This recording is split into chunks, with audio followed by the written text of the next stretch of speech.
तो आज की इस वीडियो में हम बात करेंगे कि आखिर क्यों डॉलर दुनिया की सबसे इंपॉर्टेंट और सबसे मजबूत करेंसी मानी जाती है, डॉलर की प्राइसेस कैसे गिरती हैं या बढ़ती हैं और इसके गिरने और बढ़ने से आम आदमी के जीवन पर क्या प्रभाव पड़ता है। मतलब आप लोगों को ऐसा लगता होगा कि डॉलर की प्राइसेस से हम लोगों को क्या ही लेना देना, लेकिन डॉलर सिर्फ एक करेंसी नहीं है, एक सिस्टम है जिससे बहुत सी चीज़ें जुड़ी हुई हैं। तो भाई अभी मैं एक बिगिनर हूँ, तो हो सकता है आप लोगों को वीडियो क्वालिटी, एडिटिंग और मेरे कॉन्फिडेंस में थोड़ा बहुत कॉम्प्रोमाइज़ करना पड़े, लेकिन हाँ इन्फॉर्मेशन कमाल की होगी, इसका मैं वादा करता हूँ।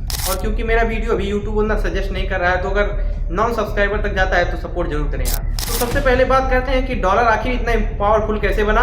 तो इसका जवाब मिलेगा हम लोगों को हिस्ट्री में। तो 1944 में वर्ल्ड वॉर 2 के बाद लगभग पूरी दुनिया की इकॉनमी टूट चुकी थी और उस समय जो सबसे मजबूत इकॉनमी थी वो थी अमेरिका। और क्योंकि उस समय अमेरिका के पास काफी रिजर्व गोल्ड था, इसलिए डिसाइड हुआ कि गोल्ड को डॉलर से लिंक किया जाएगा और बाकी देश की करेंसी को डॉलर से, और तभी से डॉलर बन गया वर्ल्ड रिजर्व करेंसी। और यही कारण है कि आज भी ज्यादातर डील्स जो हैं वो डॉलर्स में ही होती हैं, वो चाहे किसी भी देश के साथ हो मैक्सिमम।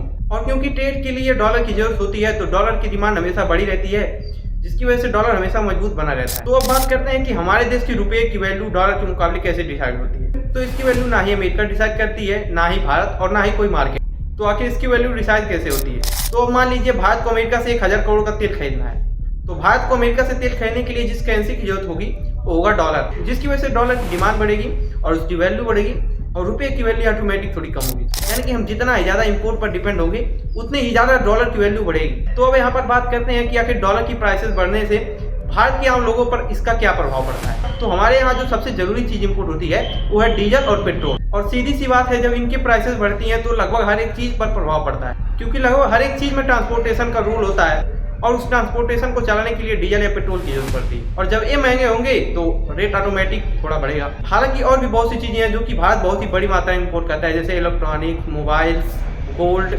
सेमीकंडक्टर और भी बहुत कुछ। हालांकि कुछ जगहों पर रुपये की वैल्यू गिरना फायदेमंद भी होता है, लेकिन कुछ जगह पे बस, क्योंकि एक्सपोर्ट के मामले में भारत आज भी काफी पीछे है, क्योंकि हमारे यहाँ जो चीजें ज्यादा प्रोड्यूस होती हैं उतना तो हम लोग खुद कंज्यूम कर जाते हैं। तो एक्सपोर्ट के लिए शायद ही बचता है कुछ, लेकिन कुछ चीजें हैं जो कि एक्सपोर्ट होती हैं। तो अब यहाँ पर बात करते हैं उन चीजों में जिनमें हमको फायदा होता है जब डॉलर की वैल्यू बढ़ती है और रुपये की वैल्यू गिरती है। तो टेक्सटाइल इंडस्ट्री हो गया, IT सेक्टर हो गया और टूरिज्म। तो यहाँ पर थोड़ी सी कंपेरिजन की बात कर लेते हैं। पाकिस्तान से कंपेरिजन नहीं करेंगे, चाइना से करेंगे। तो जहाँ भारत का रुपया लगातार गिरता रहता है, वहीं चाइना की युआन लगभग हमेशा स्टेबल बना रहता है, जिसके बहुत से रीजन है। जैसे चाइना एक्सपोर्ट जायंट है, मैन्युफैक्चरिंग हब है और पूरी दुनिया में लगभग अपनी टेक्नोलॉजी को बेचता है, मतलब एक्सपोर्ट करता है। और यही रीजन है कि उनके पास हमेशा डॉलर आता रहता है और उनके पास काफी रिजर्व में डॉलर होता है, जिसकी वजह से उनकी खुद की करेंसी काफी स्टेबल बनी रहती है। अच्छा, मैंने मोदी जी की एक बहुत पुरानी वीडियो देखी थी, वो तब की है जब मोदी जी गुजरात के CM हुआ करते थे।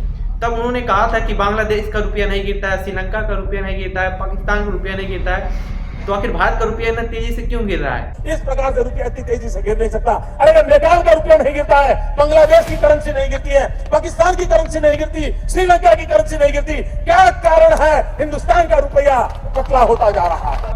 और जबकि इस समय पावर में खुद PM मोदी हैं, तो पिछले लास्ट 10 साल का जब आप डेटा देखेंगे तो उसमें डॉलर की वैल्यू 40% बढ़ी है, यानी कि रुपये की वैल्यू 40% कम हुई है। और इतनी गिरावट किसी भी 10 साल में नहीं आई है जितनी इन 10 सालों में आई है। खैर, डॉलर की बात छोड़ो, इस समय एक अफगानी की वैल्यू ₹1.40 है।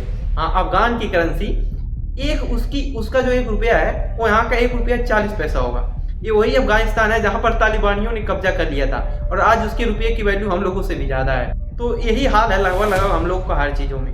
अगर पॉपुलेशन और GDP की बात छोड़ दें तो हर चीज में जब कंपैरिजन की बात आती है तो हम लोगों का कंपैरिजन लिस्ट वाले देशों से होने लगता है।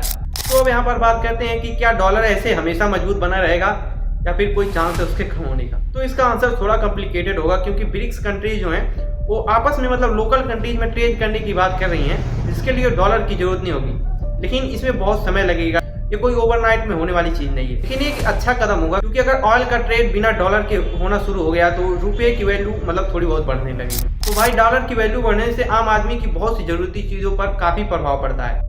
और रुपये और डॉलर के बीच का गैप कोई एक नंबर नहीं, बल्कि इकोनॉमी का एक बहुत ही जरूरी हिस्सा है। रुपये को मजबूत करने के लिए जो सबसे मजबूत कदम है वो होगा कि भारत प्रोडक्शन पर काफी फोकस करे और अपना प्रोडक्शन बढ़ाए, जिससे ऑटोमेटिकली रुपये की वैल्यू बढ़ेगी और डॉलर की वैल्यू थोड़ी डाउन होगी। और जब प्रोडक्शन बढ़ेगा तो भारत की इकोनॉमी ऑटोमेटिकली स्ट्रांग होगी और यहाँ के लोगों की जरूरत की चीजें सस्ती होंगी। तो भाई अगर वीडियो अच्छा लगा हो तो लाइक सब्सक्राइब जरूर करना यार, क्योंकि मैंने काफ़ी एफर्ट डाला इस वीडियो को बनाने में। धन्यवाद। मिलूंगा एक और वीडियो के साथ।